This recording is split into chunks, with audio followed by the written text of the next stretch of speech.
Um, Les is a staple of Brian Maurer here in East Cleveland. He's known around the community, and he's known the mayors, he's known the city council. He's been supporting a lot of people on this block for a really long time. I would say upwards of 35 years. Yeah. What did they tell you about? What was your first thoughts when they said they could not find him because somebody said his car was still here? I think it's tricky in a situation like this where you have a missing individual, and many of us were thinking that maybe he had escaped or jumped off because he normally sleeps on the second porch of his home. We thought maybe he escaped and got away from the fire, maybe injured himself and crawled away. But there was also the possibility that he could have tried to stay to put out the fire. Les has always had a really strong connection to his home and his belongings, and he could have ran in and tried to have saved something. And you never know in a situation like that. But yeah, a lot of people, after we knew that his vehicles were here, he had made a call to a friend the night before at 10 p.m. And he was helping a friend find like a nursing home. And that call was at 11, so we knew that he had been at the house. I know you've been here for a handful of hours now watching these firefighters dig through the rubble. What's been going through your mind watching them do this work and ultimately finding the body of your uncle? I think it's, I do think a lot of the East Cleveland Fire Department and all the city officials have been out here tirelessly for the whole day since they've probably been here at 8 or 9 a.m., working through the rain, working through the fires, and pulling out the debris. I mean, if you just looking for the debris back there, they had to get an even larger excavator to move it all out, put it on the street, to even find my uncle's remains. What are they telling you about where he was found? Is it in the area where some of the house collapsed? So, from my understanding, when the home firefighters were in there trying to do a rescue, and they had to exit the building because the roof was collapsing, they found him in the front part of the building, from my understanding. How old was he by chance? My uncle, I think age ranges, I think he's 67 or 68, so late 60s. Any children or anything? My uncle has no living children. He's surviving off of he has 3 siblings, my mother, Linda Hiller, my uncle, Greg Hiller, and then my other uncle, Dudley Hiller, and then I have 2 other cousins, Anita Hiller and Walter Hiller. Do you have any frustration about the fire hydrant situation that it took them several minutes to get those up and running? I think my biggest concern with city certainly is, from my understanding, from what some of his tenants said who live across the street, they had 15 to 20 minutes where there was very little water that was going out to put out the fire. And I'm not in disagreement with that. I don't think that was probably going to save my uncle's life. But it is a concern that you have potentially, from a 2018 survey, 12% of fire hydrants in East Cleveland that either have very low water pressure or no water pressure. And you look at East Cleveland, it's been very undersourced for a very long time. I think there need to be changes on the city level to really make an impact and going to keep community members alive. One last thing, what do you want the community to know about your uncle? What do you want them to take away? My uncle was a good Samaritan. He would dumpster dive food, collect food to give out to the homeless. He was always helping out a lot of friends. He was always advocating for things to change in East Cleveland, and I think it's terrible that we lost such a good person to the city.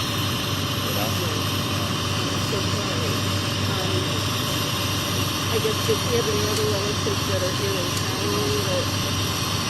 He has no other living relatives. He has a family friend who was kind of like an informal son of his. And I think I'll let him speak if he wants to.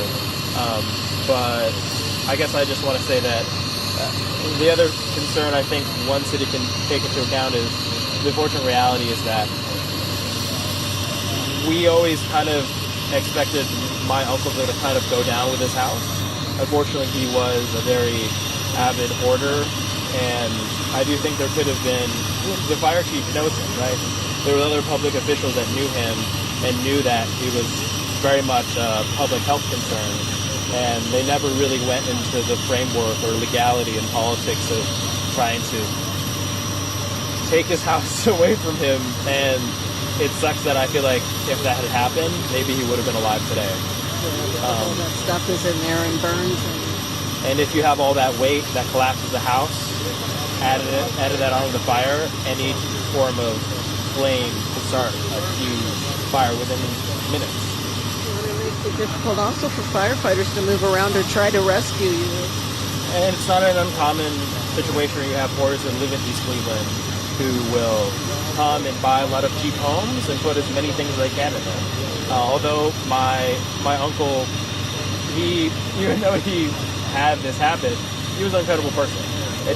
I don't belittle him for the effort he had, but he was a federal man, and he'll be missed.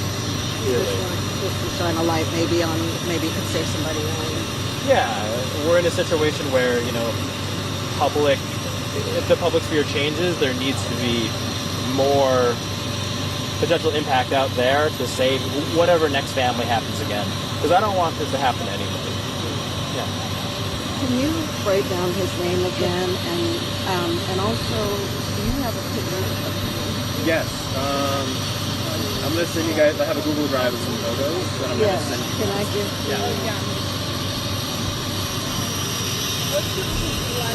Yeah, Leslie Les. Yep. Yeah. Leslie Hiller.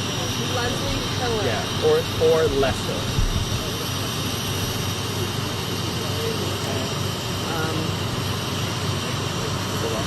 L-E-S-L-I-E or ELI. Yeah, that's right. What's your number, man?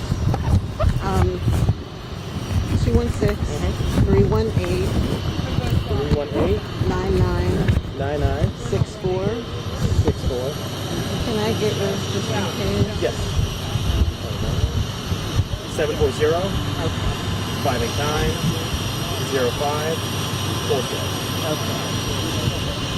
Thank you. Sure. 216-550-2033. Yep. Can you? Yeah, I think I just sent a link to you right now. Okay. Let me know if you get that. Eli. Yep. No problem. Thank you. What's your last name? Hiller. H-I-L-L. Same as I live in Columbus. Okay. Yeah, I just drove up this morning. Eli, E-L-I.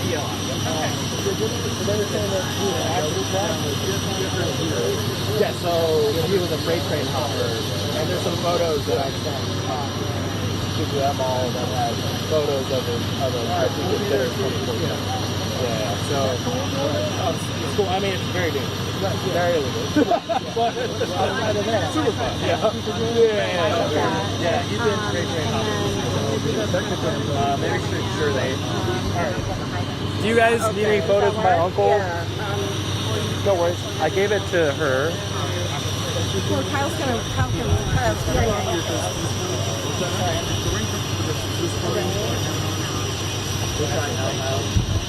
Oh, you're almost there. This doesn't really fit around.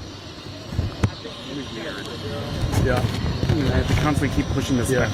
Yeah, I got you. I know.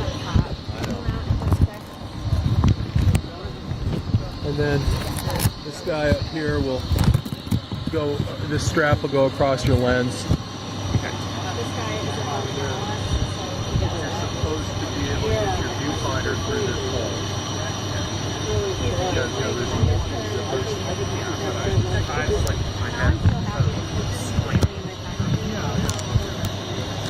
Because, the more that's covered, the better. Yeah. So that cover for your line lives at the very bottom of the line. Okay. Like on the very bottom of the zipper, then stuff's in there.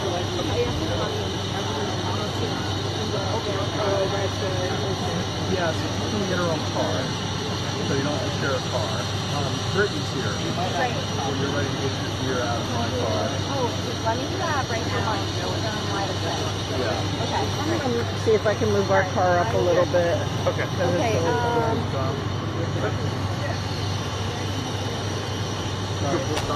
Something at it. Your car open. All right, man. Hey, have a great night. Yeah. Well, so you know that they've been looking for all day. Right. I got it.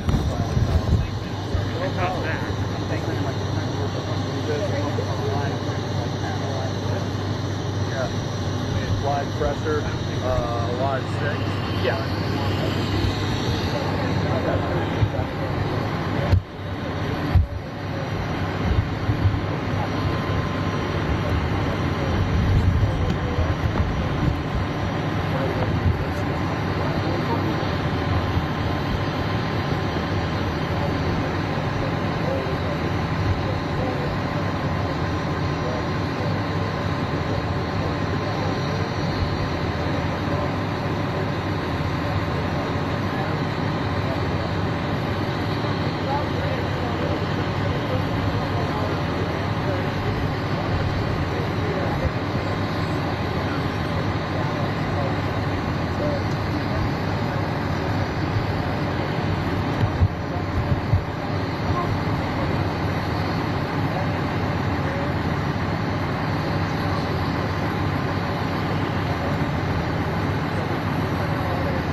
Kyle, what line tags do you have? I think I have 3. 3. And where's the mic?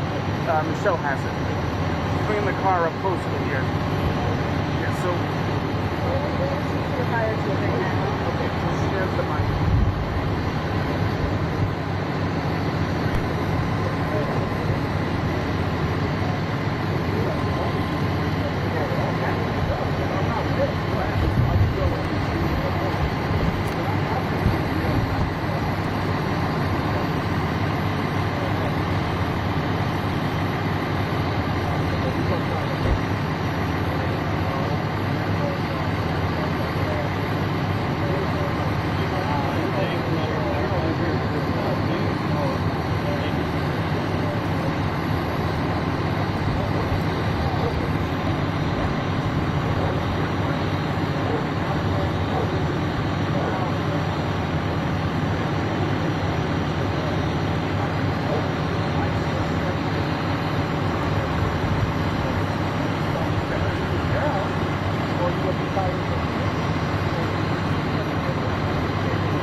Testing, testing.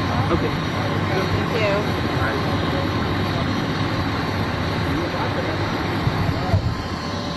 How's it going? Is the chief, are you okay for an interview? Sure. Just about what's happened and everything? Let me know where you want this at. Where do you think? Would be the fire truck in the back? Thank you for this. I just need the okay from them. Really quick. Hey, can you guys hear me? All right, they're in a commercial break, so they will be back in just a minute. Okay. Sorry. No problem. And sorry you gotta be here today. No, I'm just sorry this happened. Yeah. I was really hopeful. I know, the longer it went on, we're like, maybe. That's all I can think You of. never know, somebody could want away. I'm sure it has. We had a fire a few months back that happened. I was playing in there. 2 hours later, they walked up the street. But they're like, what's going on, guys? They're like, oh. All right. So where can we turn down?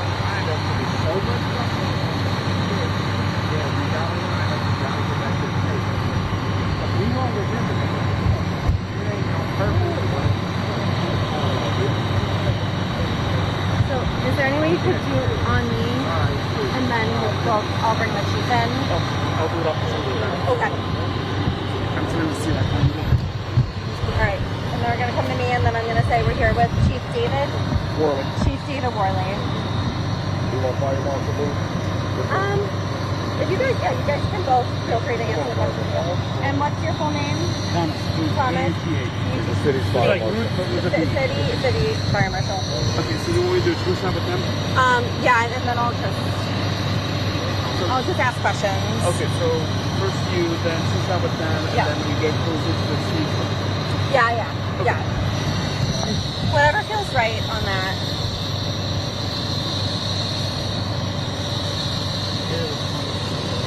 Excuse me? The hairless one. Oh, thank you. It never does. According to my mom, it's about all the time. I looked at my hand before and I lost out.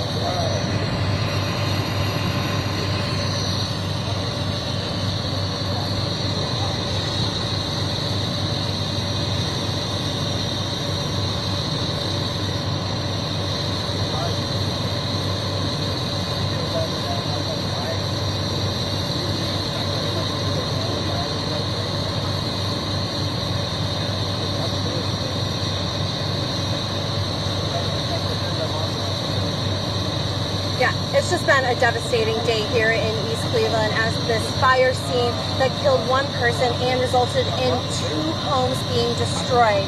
Now I have here with me the City Fire Marshal, East Cleveland Fire Marshal Thomas Booth, and the Fire Chief, Chief Worley. So can you first start by telling me what happened here today? So the call came in about 4:30 this morning for an actual working fire on the home. When crews got here, we saw that it was actually 2 working house fires. Immediately we were notified that there was possibly someone in the house. The neighbors and family were pretty confident that someone was in the house. Fire crews immediately started to make an entrance to investigate. They had a tough time getting in initially, but they did make their way in, and that's when they proceeded to fire tactics. Now, many neighbors I've spoken to today have had major concerns about the fire hydrant, saying it took a long time to get to especially the second home. Was there a water pressure issue? How significant was that? And how long did it take you to get full power to really attack this fire? So yes, there was fire pressure issue. We did. The great thing is we were able to get water, but there was an issue with water pressure because we typically like the pressure to be at a certain point. It had not gotten there, and so initially the officer in charge immediately made a tactic change and tapped into a hydrant that he was able to get better pressure from. But yes, there was some pressure issues with the hydrant. Possibly the issue could have been just because of work being done on Main Road down below the street. However, lots of cities oftentimes have issues with pressure, so that's one of the things we're working with. And I spoke with the neighbor who lost his home, the second home. He said his cat also died, and he was really frustrated, saying he felt like he could run in the time that the pressure issues were getting solved and save his cat. I mean, are you concerned that these pressure issues led to that? It is. Unfortunately, it's not a fire department thing that we can resolve. It's a water department thing that we can resolve. So hopefully the water department will work out the issues to be able to help us get the pressure that we need. And now, where does this go from here? How does the investigation start? So the investigation started right after I got the call from Deputy Fire Chief. I activated the Heights Hillcrest Fire Investigation Unit immediately thereafter due to the possibility of we had a victim still in the fire, and then also the State Fire Marshal's office was also notified at that time. So, you know, with ongoing efforts throughout the day with all the organizations and the different departments, at around 1,700 hours, we were able to make a positive recovery at that location. Now the medical examiners have been notified and they're on their way, and then but this is still an ongoing investigation. And there's nothing else that we can provide until. And I guess the last thing on these pressure issues, what is your message to people who live in East Cleveland who are worried if something happens and the fire department gets there that they won't have enough water to put out their home? Well, first off, there's always enough water. There are certain parts of the city due to the infrastructure being repaired that they may have pressure overall throughout the city. Water pressure is not an issue, but there are pockets of the city where that will be an issue. Thank you so much, gentlemen. All right, we'll have all the latest updates on this investigation as we find out, and we'll be sure to post those on our website, cleveland19.com. Now, live in Cleveland, Catherine Huntley, 19 News.